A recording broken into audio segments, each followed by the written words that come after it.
തൃശൂർ പുത്തൂർ എരവിമംഗലത്ത് വീട്ടിൽ ആക്രമണം നടത്തി കോഴികളുടെ കണ്ണ് കുത്തിപ്പൊട്ടിച്ചത് 15-കാരനെന്ന വിവരം.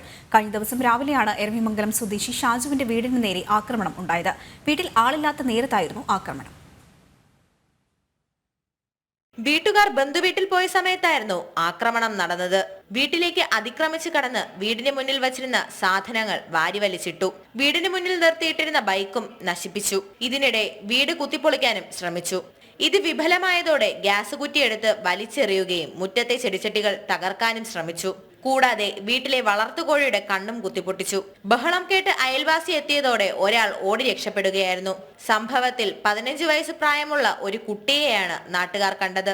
ലഹരി ഉപയോഗത്തെ തുടർന്നുണ്ടായ ആക്രമണമെന്നാണ് വിലയിരുത്തൽ. കുട്ടിക്ക് പിന്നിൽ മറ്റാരെങ്കിലും ഉണ്ടോ എന്നും സംശയമുണ്ട്. അതിക്രമത്തിനിരയായ വീട്ടുടമ ഷാജു നൽകിയ പരാതിയിന്മേൽ ഒല്ലൂർ പോലീസിന്റെ അന്വേഷണം പുരോഗമിക്കുന്നു. നാട്ടുകാരുടെ മൊഴിയുടെ അടിസ്ഥാനത്തിലാണ് അന്വേഷണം നടത്തുന്നത്. പ്രതിയെ ഇതുവരെ തിരിച്ചറിഞ്ഞിട്ടില്ലെന്നാണ് പോലീസ് നൽകുന്ന വിവരം. ന്യൂസ് ഡെസ്ക്, ജനം.